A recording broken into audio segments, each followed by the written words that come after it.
Orang ini teman-teman kalau antum lihat dahinya hitam sekali. Sholat malam gak pernah lewat. Gak pernah lewat sholat duha. Sunnah semua dikerjain. Sholat azan sudah di masjid saf pertama. Ibadahnya luar biasa. Saya terus terang pribadi terus bertanya, kenapa Allah belum bukain rezekinya orang ini? Apa sebabnya? Kenapa kok belum dikasih sama Allah sebagaimana dikasihnya orang-orang soleh yang lain? Orang ini soleh luar biasa. Saya kadang-kadang cemburu lihat ibadahnya gitu. Lalu saya tiba-tiba seperti mendapatkan jawaban dari pertanyaan yang selama ini di hidup saya. Lebih dari 20 tahun saya bersahabat. Saya selalu bertanya, kenapa orang ini belum dibukain rezekinya? Saya dapat pada satu itu jawabannya teman-teman. Ternyata Bismillahirrahmanirrahim. Kita akan bahas masalah doa teman-teman. Alasan saya menulis tulisan ini sebenarnya karena banyaknya pertanyaan yang sampai kepada saya tentang bagaimana saya bisa mengetahui kalau doa saya diterima Ustaz. Doa-doa apa saja yang mustajab dan juga kendala-kendala apa yang bisa menghalangi doa saya diterima. Sehingga pertanyaan demi pertanyaan muncul teman-teman sekalian, membuat saya atau mengkritik saya untuk menulis sebuah tulisan. Semoga Allah subhanahu wa ta'ala zat yang maha pemurah dan penyayang memudahkan untuk bisa menyampaikan pemahaman ini kepada umat Islam, juga termasuk antum yang hadir di qa'a atau di ruangan ini. Bermula dari doa teman-teman sekalian. Doa itu definisinya adalah memanggil, memohon dan juga menyeru. Dan selalu ulama menjelaskan kepada kita hukum-hukum syar'i ini dari sisi lugatan wasilahan. Lugatan itu kalau bahasa kita sebenarnya etimologi, dan istilahan bahasa kita adalah terminologi. Sisi bahasa, doa itu adalah memanggil, memohon dan menyeru dari sisi bahasa. Dari sisi istilahnya atau terminologinya adalah menyeru, memohon dan juga menyeru, memanggil sang pencipta Allah yang maha tinggi dan maha perkasa. Bahasa sederhananya sebenarnya adalah curhat, penyampaian isi hati kita, hajat kita kepada sang pencipta Allah subhanahu wa ta'ala. Saudara seiman, kalau seandainya Anda kerja di satu perusahaan, kalau seandainya Anda bekerja di satu perusahaan, lalu perusahaan ini,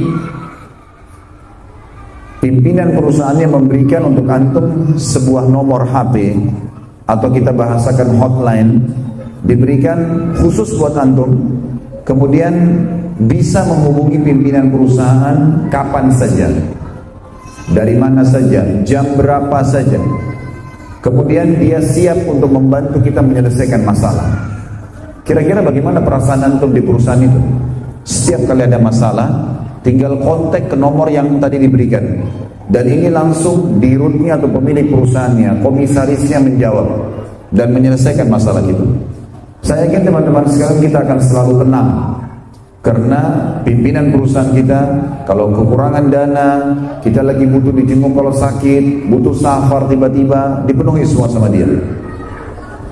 Sebenarnya seorang mukmin teman-teman sekalian sudah memiliki doa.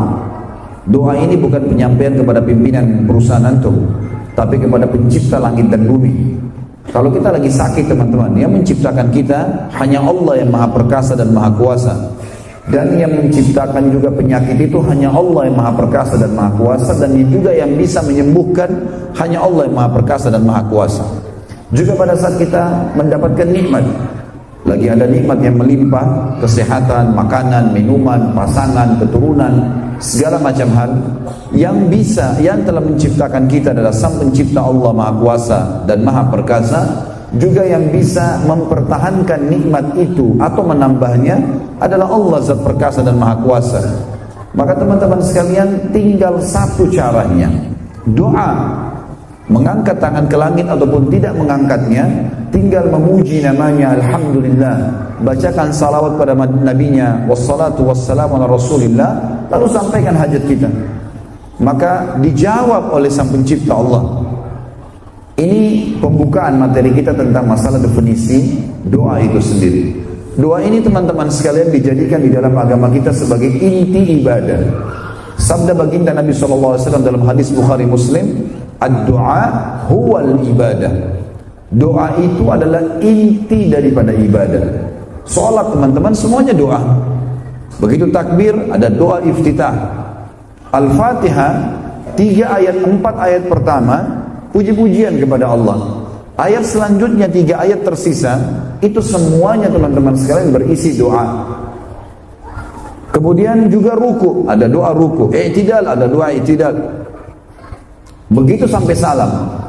Bahkan teman-teman sekalian, sebelum salam kita dianjurkan menghafal dan mengamalkan 23 macam doa yang dijadikan juga mustajab pada saat itu. Kita tahu semuanya, kita ingin keluar rumah ada doanya, masuk rumah ada doanya, mau makan ada doa, habis makan ada doa, masuk kamar mandi doa, keluar kamar mandi doa. Bahkan mau berhubungan biologi suami istri ada doanya. Semuanya dipandu. Maka doa ini teman-teman memang inti daripada ibadah. Sangat wajar kalau kita betul-betul mempelajari dan memahami apa itu doa. Kita dengarkan dalilnya. Allah Zat Maha Kuasa dan Kuasa telah berfirman kepada kita. A'udzubillahi minasyaitonirrajim dalam surah Ghafir, surah nomor 40, ayatnya ayat 60. Wa qala rabbukum ud'uni astajib lakum. Innal ladzina yastakbiruna 'an ibadati sayadkhuluna jahannama dakhirin. Dan Tuhanmu hai Muhammad, dan Tuhan kalian telah menyeru, memastikan ya, bahwasanya berdoalah kepadaku, pasti aku akan karuniakan jawab, kuperkenankan buat kalian. Ada janji di sini, berdoa pasti diterima. Sesungguhnya orang-orang yang sombong tidak mau berdoa kepadaku, maka mereka akan masuk ke dalam neraka jahanam dalam keadaan hina dina.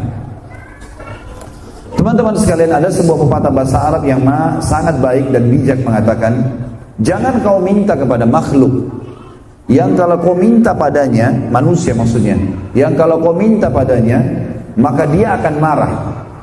Kalau kita punya hajat teman-teman, kita datangi satu manusia, kita minta pertama 1 kali, 2 kali, 3 kali, 10 kali, dia akan marah nanti. Ini orang kok minta-minta terus. Kata penyair ini, jangan kau minta pada makhluk yang kalau kau minta padanya dia akan marah, tapi mintalah kepada Zat Allah Azza wa Jalla ya, yang kalau kau tidak minta justru dia marah. Diambil daripada hadis riwayat Tirmidzi dan hasan sahih hadis ini, man lam yad'ullah yaghdab alaihi. Orang yang tidak berdoa sama Allah justru Allah marah padanya. Kenapa dia tidak berdoa? Allah Subhanahu wa taala, kata ulama, seringkali mendatangkan cobaan kepada manusia agar mereka berdoa padanya. Tujuannya sebenarnya itu. Tujuan utama cobaan yang datang, selain ada poin kedua, poin ketiga untuk membersihkan dosa dan yang lain-lainnya teman-teman, maka target utamanya adalah bagaimana seseorang itu bergantung dan berdoa kepada Allah. Baik, ada poin-poin yang saya ingin jadikan sebagai inti judul-judul ya, sebagai bahan muhasabah. Yang pertama teman-teman, fahami dulu kalau doa itu adalah ibadah. Maksudnya antum lihat hasilnya di dunia atau tidak lihat hasilnya, dia ibadah. Sama dengan sholat, sama dengan jihad, sama dengan haji, sama dengan antum puasa. Kita laksanakan, tapi belum tahu hasilnya. Doa sama. Harus kita pikirkan teman-teman, kalau doa itu adalah ibadah. Lihat hasilnya atau tidak, tetap kita akan panen pada hari kiamat. Jadi tidak ada doa yang sia-sia, walaupun belum kelihatan. Terlebih lagi doa itu adalah alat komunikasi antara seorang hamba dengan Allah Subhanahu wa taala. Ini masalah yang pertama. Poin yang pertama yang harus direnungi, kalau doa adalah ibadah, rutinkan saja terus. Jalankan sebagaimana antum rutin sholat, jalankan sebagaimana rutin segala-galanya kita kerjakan. Yang kedua teman-teman, doa yang kita panjatkan pada saat diijabah oleh Sang Pencipta Allah, itu melalui tahapan penerimaan doa. Begini maksudnya, dengarkan hadis Bukhari. Kata Nabi SAW, saya langsung terjemahkan saja, tidak ada seorang muslim di muka bumi yang berdoa kepada Allah kecuali Allah akan menjawabnya. Hanya saja melalui salah satu dari 3 tahapan. Yang pertama, yustajab lahu, langsung dikasih pada saat itu. Minta sembuh disembuhkan, minta kaya dikayakan, minta menikah dimudahkan, dan seterusnya. Atau kata Nabi SAW, yusraf anhu su, orang ini diselamatkan dari musibah yang akan menimpa dia. Atau yuddahar lahu yaumal qiyamah, disimpankan yang dia panen dalam bentuk pahala pada hari kiamat.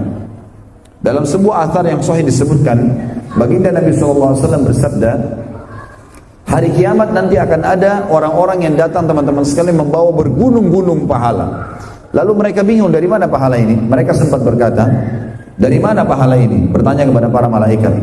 Lalu mereka berkata, para malaikat itu, ini adalah pahala doa-doa kalian yang belum kalian terima jawabannya di dunia. Maka diterima dalam bentuk pahala yang besar bergunung-gunung hari kiamat. Lalu apa kata Nabi SAW?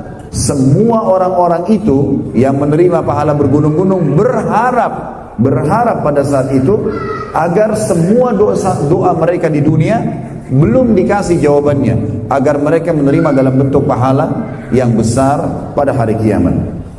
Kata para ulama teman-teman sekalian, kalau seandainya ada orang, kita bahas tadi kalau langsung diterima Allah kasih terima, yang kedua Allah hilangkan kesusahan.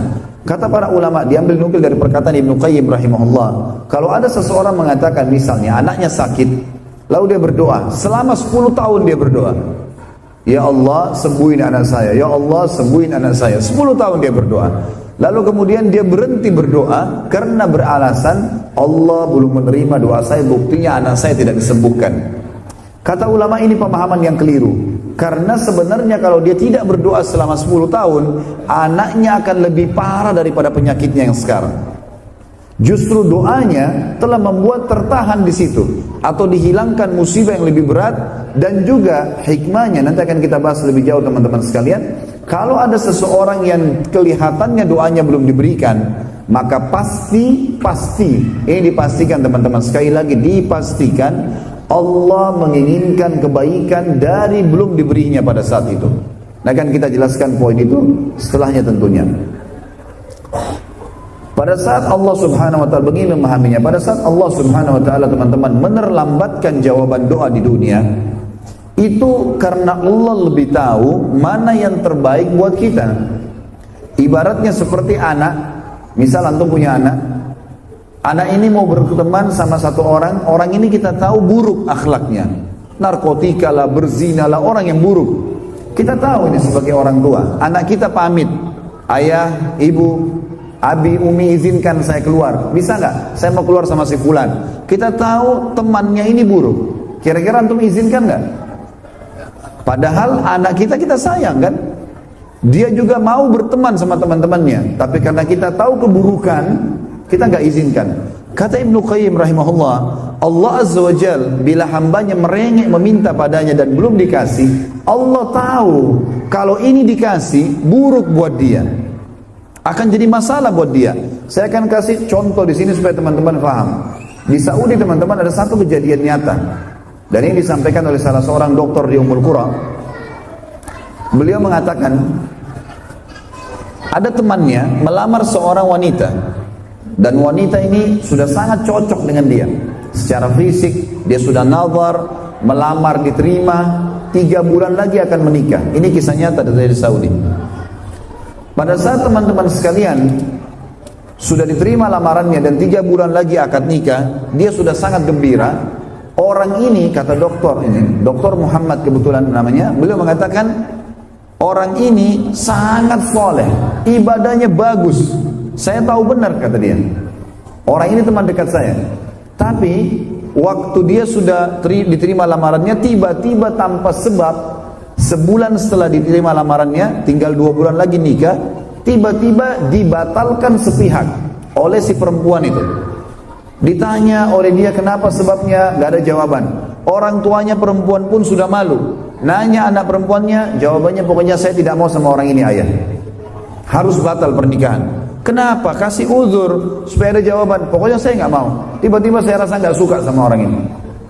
Berjalan teman-teman 2 bulan, kata Dr. Muhammad, beliau mengatakan Orang ini setiap hari antara azan dan iqamah, kalau lagi sholat di masjid bersamaan dengan saya, kalau lagi ada kesempatan, lagi jalan, kemudian ada kesempatan pada saat hujan turun kah, ada kesempatan, nanti kita akan sebutkan di akhir materi kita waktu-waktu mustajab doa, dia selalu meminta, ya Allah merengek, kembalikan perempuan ini, saya suka sama dia, jadikan jodoh saya.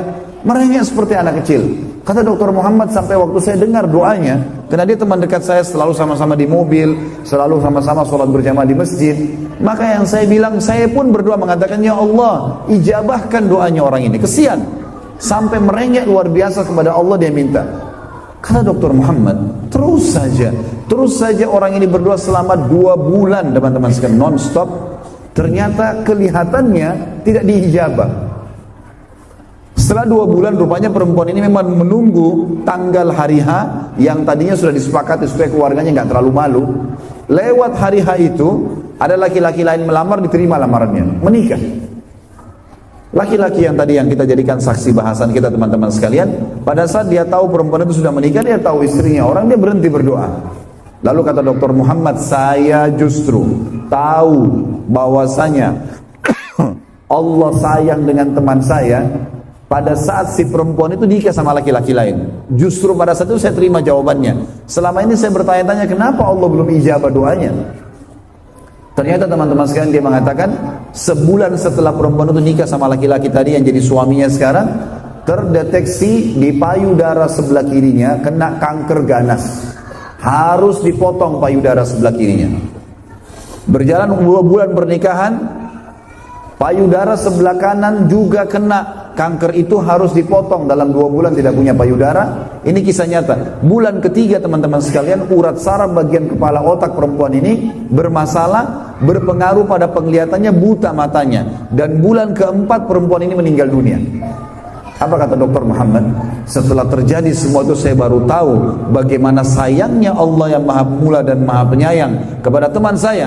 Kalau teman saya menikah sama orang itu, maka pastinya dia hanya menjadi pengawal atau dia hanya jadi susternya, perawatnya istrinya. Justru Allah tahu ini orang saleh, ini gak layak buat kamu, jangan nikah. Padahal dalam pandangan dia sementara sebenarnya teman-teman sekalian, inilah orang yang terbaik.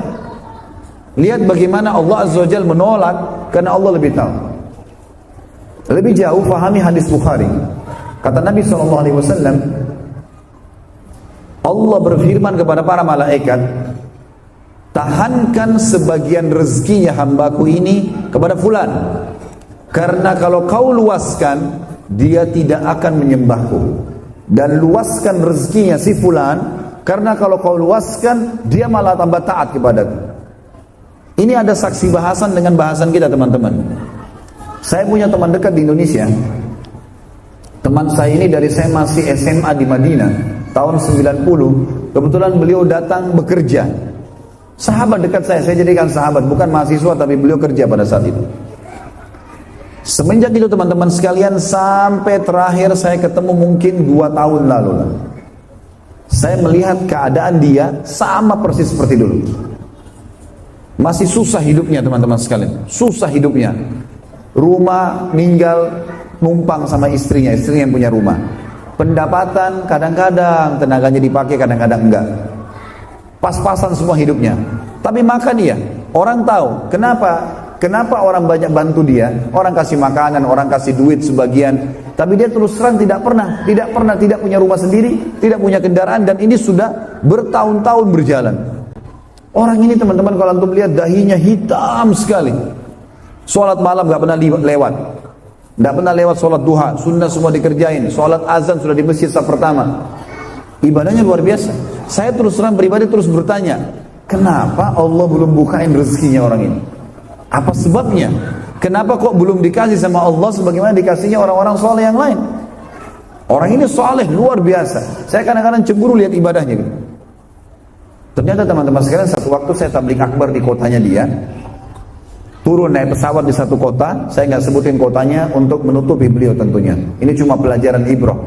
Turun dari pesawat di satu kota besar, naik mobil ke kota itu. Saya sewa mobil, naik ke sana, tabligh akbar. Setelah saya tabligh akbar, dia temuin saya, habis itu dia ikut sama saya mau ikut ke kota yang sebelah. Baiklah, silakan. Waktu itu teman-teman saya sewa mobil Avanza. Dan mobil juga ini bukan mobil baru lah. Jalanlah kami pulang ke sana sekitar 1 jam, 1,5 jam perjalanan. Di tengah jalan sambil ngobrol-ngobrol, bernostalgia dulu masa di Madinah, ngobrol masalah pengajian, apa segala. Kemudian lewat satu mobil teman-teman, menyelip mobil kami dengan sangat cepat. Dan seperti orang yang ugal-ugalan. Karena cepatnya mobil itu melintasi mobil kami dan tiba-tiba menyelip di depan mobil, sampai supirnya kaget. Dan memang goyang mobil itu pada saat itu. Sebenarnya memang secara akal memancing emosi, gitu kan. Tapi saya mengatakan innalillahi wa inna ilaihi raji'un. Semoga Allah kasih hidayah. Tapi yang aneh teman-teman, teman saya di belakang.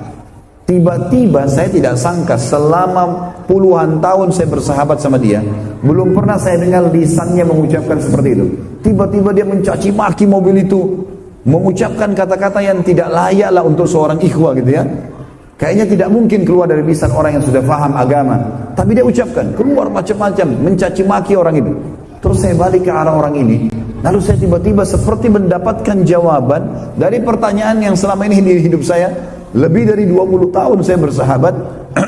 Saya selalu bertanya, kenapa orang ini belum dibukain rezekinya? Saya dapat pada saat itu jawabannya teman-teman. Ternyata orang ini Allah Azza wa Jalla sengaja menahan itu semua, tidak diberikan, karena kalau dikasih malah berbahaya orang ini. Ini baru mobil sewa udah bisa caci maki orang. Gimana kalau mobilnya mobil sendiri? Gitu kan? Jadi saya berpikir, oh subhanallah, mungkin Allah mau dia tetap dalam ketaatan sehingga disempitkan keadaannya. Padahal tidak pernah berhenti. Saya tahu sendiri antara azan iqamah udah suruh berdoa kepada Allah, ibadahnya luar biasa lah. Tapi begitulah teman-teman sekalian. Allah dengan kemahamurahannya menunda sesuatu itu dengan hikmah yang dia inginkan. Baik, ini kurang lebih yang saya inginkan sebagai bahan muhasabah. Ada 2 hal tadi ya. Tentang masalah doa itu adalah ibadah. Dan ingat teman-teman, doa itu ada tahapan penerimaannya. Bisa antum dikasih langsung, bisa dihilangkan masalah yang menimpa antum, atau bisa dipanen dalam bentuk pahala pada hari kiamat. Dan saya sudah kasih contoh, kalau terlambat atau belum dikasih, jangan putus asa berdoa, dan pasti sangka baiklah dengan Allah. Ana inda dhanna abdi bi. Kata Nabi SAW, Allah berfirman, saya sudah akan perasakan hambaku, gitu kan? Jadi memang kita harus bersangka baik dengan Allah Subhanahu wa taala.